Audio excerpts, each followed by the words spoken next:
सबके शासनकर्ता प्रभु हैं, इन प्रभु का आश्रय ले लो, बेपरवाह हो जाओ।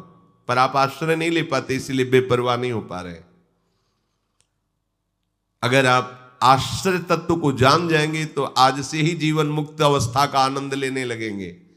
पर हम लोग वाणी से आश्रय की बात करते और रहते अहम में हैं। अहम का भी जो संचालन करता है, शासन करता है, वो हमारे प्रभु श्री कृष्ण हैं। इसीलिए कहते तुम तो केवल मेरा चिंतन करो, योगक्षेम का वाहन मैं करूंगा, काहे को परेशान होते हो। पर परेशान होना है जीव का स्वभाव बन गया है। वो बिना परेशानी के रह नहीं सकता, वो परेशानी पैदा करता है। अपने लोग बचना चाहते हैं परेशानी से, पर जिस परेशानी से बचना चाहते हैं उसी परेशानी को गले लगाते हैं और सोचते हैं इससे बच जाएंगे। रुपया हो जाए तो परेशानी से बच जाएंगे, हमारा सम्मान होने लगे तो परेशानी से बच जाएंगे, लोग हमें जानने लगे तो परेशानी से। ये सब परेशानी पैदा कर रहे हो, यही तो परेशानी है। भगवान मिल जाए तो परेशानी से बच जाओगे, ये कहां कोई जान पा रहा है। माया मिल जाए तो हम परेशानी से बच जाए, प्रॉब्लम ही प्रॉब्लम। चाहे जिधर देख लो सब समस्या ही समस्या। भगवान के बिना समस्या का समाधान नहीं होना। हमारी समस्याओं का समाधान एकमात्र प्रभु श्री हरि से ही होगा। जब हम जानते हैं कि हमारे अहम पर, मन पर, इंद्रियों पर एकमात्र शासन भगवान का है, तो हम काहे को अहंकार करें कि हम ठीक कर लेंगे। ऐसे हो जाओ तो सीधे उनका शासन चलेगा और उनके शासन का परिणाम होगा शास्त्र सम्मत जीवन।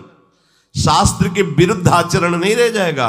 जब अहम का शासन होता है तो नाना प्रकार के पापाचरण होते हैं, और जब भगवान का शासन स्वीकार हो जाता है तो निष्पाप और महात्मा हो जाता है, चाहे गृहस्थ में हो चाहे विरक्त में हो। ये ध्यान रखना चाहिए। सब ईश्वरों के भी ईश्वर, सबको प्रकाश देने वाले सर्व सामर्थ्यशाली हमारे आराध्य देव हैं।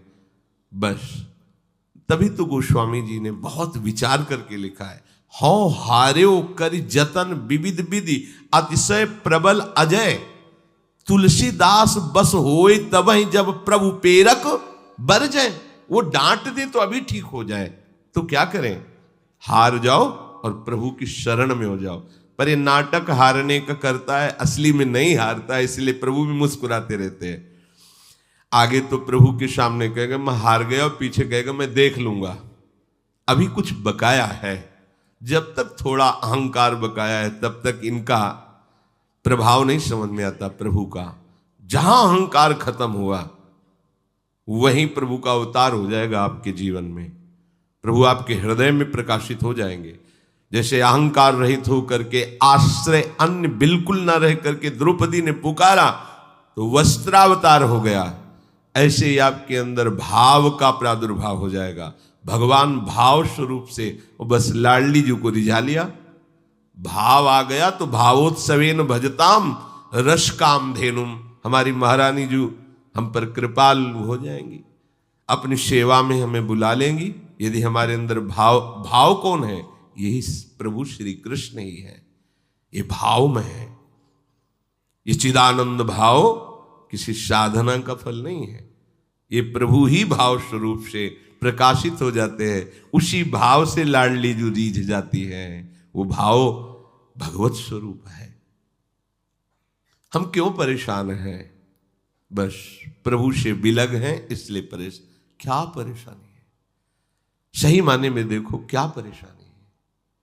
जब हमारे मालिक, हमारे स्वामी और हमारे ही नहीं समस्त जगत के शासक है, वो कह रहे हैं तुम चिंता मत करो। हमें चिंता नहीं करनी चाहिए, पर हम चिंता क्यों करते हैं, क्योंकि आश्रय अहम का है, मैं का है, प्रभु का नहीं है, इसीलिए ऐसा होता है। अणोरणीयान शम,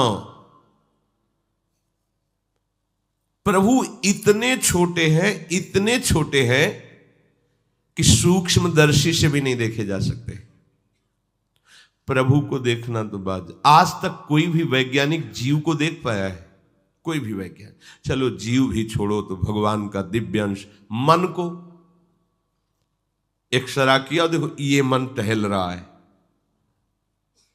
नहीं। नेत्र गोलक को तुम देख सकते हो, ऑपरेशन कर सकते हो, लेकिन नेत्रेंद्री का नहीं। मन के चिंतन स्वरूप परिणाम स्थिति को आप देख सकते हो कि ये डिप्रेशन में जा रहा है, ये आनंदित हो रहा है, ये शोकित हो रहा है, पर मन को नहीं। फिर अत्यंत सूक्ष्म भगवान को कैसे कोई देख सकता है? वो इतने छोटे हैं, इतने छोटे हैं कि उनसे छोटा कोई है ही नहीं। अणोरणीयांशम, बहुत सूक्ष्म है। इसीलिए उनके प्रेम को भी कहा गया है सूक्ष्म तरम। प्रेम तो प्रभु से भी सूक्ष्म है, तभी तो इन सूक्ष्म प्रभु को भी अपने अधीन किए हुए है। वो इतना सूक्ष्म है कि सूक्ष्म प्रभु को भी अधीन करके सामने प्रकाशित कर देता है, जिसे सूक्ष्म तत्व कहा गया। कोई नहीं देख सकता, कोई नहीं जान सकता, प्रेम उनको भी अधीन करे। सूक्ष्म तरम, ये सूक्ष्म है। अणोरणीयांशम, लेकिन प्रेम सूक्ष्म तरम, वो इनसे भी सूक्ष्म है, इसीलिए इनको भी अधीन कर लेता है। भगवान का एक नाम है भक्ताधीन। आया भक्ताधीन मनः पूज्यो भक्ता नाम अभयंकर। तो भक्ताधीन, भक्त के पास क्या होता है जिससे प्रभु अधीन हो जाते हैं? बोले प्रेम। प्रेम अधीन कर लेता है प्रभु को। श्री सूक्ष्मतरम, जो परमाणु कहा जाता है वो भी थोड़ा बड़ा है, उससे भी करोड़ों गुना छोटे सूक्ष्म प्रभु है। सूक्ष्म से, उनसे सूक्ष्म कोई है ही नहीं। अब इतने सूक्ष्म को ये मन बुद्धि कैसे पकड़ पाएंगे? इनकी तो क्षमता ही नहीं। ये सामने ही देख सकते हैं, लौट कर नहीं देख सकते मन बुद्धि। ये जहां प्रकाश पड़ रहा है माया को केवल इतनी गति है, लेकिन जो सबका परम प्रकाश है वही आके मन बुद्धि में स्फुरित हो जाता है। ये कृपा है उनकी। नहीं, अतर्क मन बुद्धि की तर्कना से परे है भगवत तत्व। मन बुद्धि तो प्रकृति के कार्य को देख सकते हैं, पर प्रकृति को नहीं पकड़ सकते। तो परमात्मा को कैसे पकड़ सकते हैं? प्रकृति के कार्य बाह्य बस। फिर परमात्मा के एक अंश से प्रकृति प्रकाशित है। जब प्रकृति को ही नहीं पकड़ सकते तो ये परमात्मा को कैसे पकड़ सकते हैं? आज तक किसी ने बताया हो कि ये माया है, हमने पकड़ लिया, माया को हमने पकड़ लिया। सब बोलते हैं माया ने हमें पकड़ लिया, लेकिन पूछो कौन, क्या है स्वरूप माया का, कहां पकड़े हैं? सब बोले माया, माया ग्रसित है इसीलिए ऐसा है। वो उसको बोल रहा माया, और स्वयं माया ग्रसित है, और दोनों परिचय नहीं जानते कि माया किसे कहते हैं। प्रकृति को ही पकड़ पाना मन बुद्धि की बात नहीं, फिर परमात्मा को पकड़ लेना अत्यंत सूक्ष्म। सूक्ष्मता की अंतिम सीमा श्री कृष्ण है। देखो इसका मतलब क्या हुआ? हम कहीं भी होंगे वहां भी हमारे श्री कृष्ण है। कहीं भी होंगे, कितना निर्भय हो जाओगे जब आप श्री कृष्ण का बल हृदय में धारण करोगे। प्रभु अणोरणीयांशमा, तो महतो महियान, इतने बड़े हैं, इतने बड़े हैं कि इनसे बड़ा कोई है ही नहीं। ये कितने आनंद की बात। हमारा आराध्य देव इतने बड़े हैं कि जैसे एक ये रोम है ना, रोम में एक जो एक बिंदु सा दिखाई देता है उसे रोमकूप कहते हैं।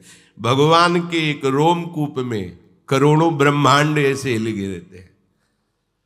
जैसे गूलर का पेड़ देखो ना, तो लाखों करोड़ों गूलर एक डाली में ऐसे छोटी छोटी लाल लाल, और उनके भीतर देखो तो ऐसे पंख वाले भुनगे होंगे छोटे छोटे। हम सब भुनगे की तरह एक एक ब्रह्मांड में है। भगवान के रोमकूप में करोड़ों ब्रह्मांड। ब्रह्मांड निकाया निर्मित माया रोम रोम प्रतिवेद कहे। ये करोड़ों ब्रह्मांड एक रोम को, इतने बड़े हैं भगवान हमारे। इतने छोटे कि उनसे छोटा कोई है, इतने बड़े कि उनसे बड़ा कोई है। मैं तो महियान सर्वस्व धातारम। ओहो, अनंत कोटि ब्रह्मांडों को अपने में धारण करते हैं। दिखरावा ते माते अद्भुत रूप प्रचंड रोम रोम प्रतिलागे कोटि कोटि ब्रह्मांड। ब्रह्मांड निकाया निर्मित माया रोम रोम प्रतिवेद कहे। सर्वस्व धातारम, अनंत कोटि ब्रह्मांडों का पोषण करते हैं, धाता है। जैसे माता अपने बच्चों का पोषण करती है, अनंत जीवों का पोषण। देखो ऐसे ऐसे सुंदर रंग बिरंगे पक्षी हैं कि चित्त लुभायमान हो जाए। उनको किसने रंगा? एक ही पक्षी के कई रंग शरीर में है। चोंच ऐसी तो यहां के बाल अलग तो ऐसे अलग, कैसा सुंदर। और सबका भरण पोषण, सबका भरण पोषण अनंत जीवों का। ओह धातारम, जब अनंत जीवों का कर रहे हैं तो आपका भी कर रहे हैं। ये भगवान का परिचय देने का मतलब क्या समझ रहे हो? सबसे बड़े कवि अर्थात विद्वान, विद्या संपन्न, ज्ञान संपन्न हमारे भगवान है। पुराणम, सबसे पुराने पूर्वज महान हमारे भगवान है। अनुशासितारम, सब पर शासन, ईश्वरों के भी ईश्वर भगवान श्री कृष्ण का है। जितने भी शास्त्र हैं, गुरु हैं, संत हैं, सबके ऊपर इन्हीं का शासन है। जितने भी अनंत ब्रह्मांडों में जितने गुरुदेव, जितने शास्त्र, जितने संत, जितने महापुरुष, सब पर शासन। कोई भी ऐसा नहीं है जो गुरु कृपा के बिना बोध को प्राप्त हुआ हो। तो सब गुरुओं का गुरु परम गुरु श्री कृष्ण आए।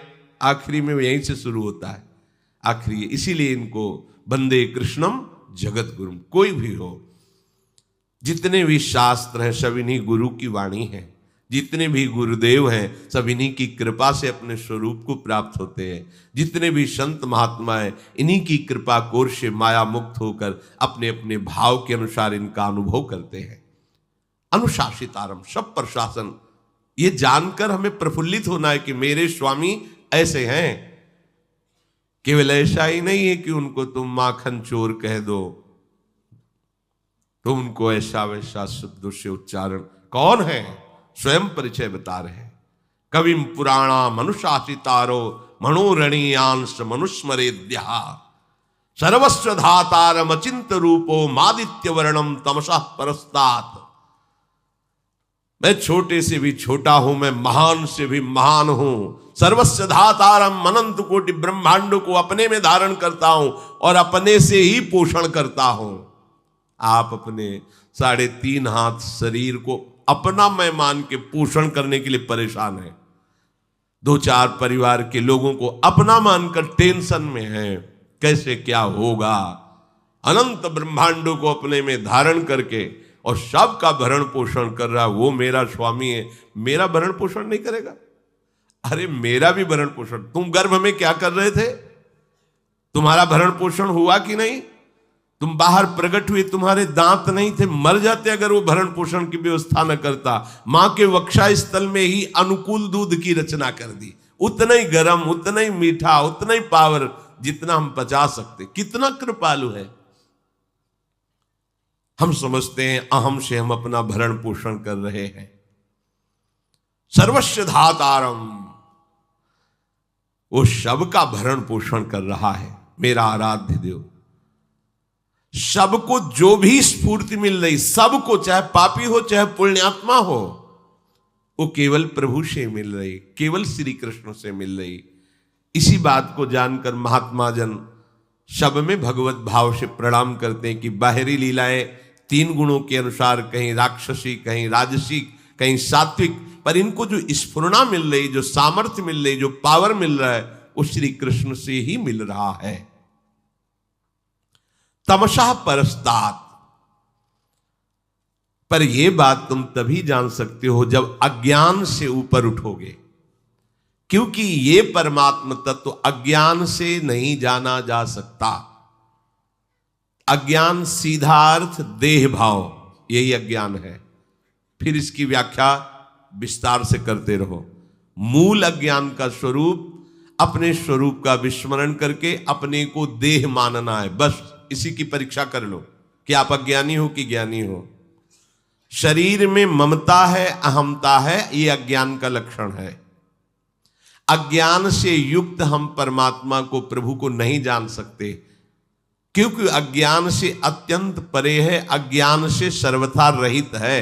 तमसा परस्तात्, तमसा अंधकार, अज्ञान अंधकार से वो परे है। लेस मात्र भी अज्ञान रहेगा तो आप प्रभु को नहीं जान पाएंगे। पूरा देहाभिमान, पूरी भोग वृत्तियां और ज्ञान विज्ञान का वर्णन प्रवचन कर सकते हैं, पर अनुभव नहीं हो सकता। जब तक देह भाव है तब तक ना शांत भाव है, न दास्य भाव है, न सख्य भाव है, न वात्सल्य भाव, न कांता भाव, न सहचरी भाव। वो देह भाव से विषयों का ही चिंतन करता रहेगा। देह भाव छूटा कि फिर उसकी योग्यता उसके भाव के अनुसार हो जाती है। आदित्य वर्णम, जैसे सूर्य उदय होने पर अंधकार नहीं रह जाता, ऐसे ही भगवान का आश्रय लेते ही जब ज्ञान का प्रकाश होता है तो अज्ञान अंधकार नष्ट हो जाता है। आदित्य वर्णम, सूर्य की अब उपमा दे रहे, जैसे सूर्य प्रकाशित हो तो ही काम बने अंधकार नाश का। नहीं, जितनी भी प्रकाश की वस्तुएं सब कर दी जाए, बड़े बड़े पहाड़ों में आग लगा दी जाए, खूब बड़े बड़े हाइलोजन लगा दिए जाए, जगह जगह मोमबत्ती, दीपक, जो भी आप कर पाओ, पर क्या अंधकार का नाश हो जाएगा? नहीं होगा। जहां ये प्रकाश की व्यवस्था नहीं होगी, बगल में ही अंधकार छाया रहे। और सूर्य उदय भी नहीं होता, उसके पहले ही अंधकार नष्ट हो जाता है। देखो, सूर्य उदय नहीं हुआ पर प्रकाश छाने लगता है। हमें उस समय किसी लाइट की जरूरत नहीं होती। अभी देख लेना, सूर्य जैसे जैसे उदय होने का नजदीक समय आएगा, अंधकार नष्ट हो जाएगा। सूर्य उदय हुआ कि फिर अंधकार की खोज भी नहीं, घर की आंतरिक कोठरी में भी प्रकाश झलकने लगता है। ऐसे ही चाहे जितना साधन कर लो, वही हाइलोजन, मोमबत्ती, ये सब प्रकाश, अंधकार नहीं जाने वाला। एकमात्र सूर्य ही है जो अंधकार का नाश कर देता है। एकमात्र भगवान का आश्रय और उनका निरंतर सुमिरन ही तुम्हारे अज्ञान अंधकार को नष्ट करेगा। अन्य तपस्या आदि बड़े बड़े साधन वही है अंधकार नष्ट करने की यंत्र, लेकिन सूर्य नहीं है। सूर्य कौन है? आदित्य वर्णम, भगवान। भगवान का आश्रय, भगवत भजन, ये सूर्य की तरह प्रकाश। हृदय में कहीं भी अंधकार नहीं। अज्ञान तिमिरांधस्य ज्ञानांजन शलाकया चक्षुरुन्मीलितम मेन तस्मै श्री गुरुवे नमः। वो हमारे नेत्रों में ज्ञान का प्रकाश कर देते हैं, अज्ञान अंधकार का नाश हो जाता है। इसलिए भगवान को कहा कि मन बुद्धि आदि को भी जहां से प्रकाश प्राप्त होता है, अज्ञान का सर्वथा जहां से नाश हो जाता है, वो हमारे प्रभु श्री हरि है। आदित्य वर्णम अनुस्मरेत अचिंत्य रूपम। बहुत समझने का विषय है। हमारे प्रभु का रूप कैसा, आप भाव करें तैसा। अचिंत्य रूपम, उनका क्या स्वरूप है, आप जैसा भाव करें। देखो, गोस्वामी जी इसी को सरल भाषा में कहते हैं, जाकी रही भावना जैसी, प्रभु मूर्ति देखी तीनु तैसी। प्रभु कैसे? बोले जैसी आपकी भावना वैसे ही आपको भगवत दर्शन होगा। वैसे तो अचिंत स्वरूपम, तुम्हारे चिंतन में आने वाला तत्व नहीं है श्री हरि। जैसी भावना आपकी, आप जैसी भावना से सत्य का आरोप कर लेंगे वैसे ही अनुभव आने लगेगा। ये भगवान का खेल है। जैसी भावना करेंगे आप, पत्नी भावना से तो भगवान मेरा पत्नी बना हुआ है पक्का 100%, 99 नहीं। आप पुत्र भाव, वही पुत्र बना हुआ है मेरा हरि ही, दूसरा नहीं, पक्का। जिस दिन तुम्हारे नेत्र खुलेंगे तो तुम देखोगे तो मैं भगवान में ही खेल रहा था, मैं भगवान में ही खेल रहा था, चूक गया।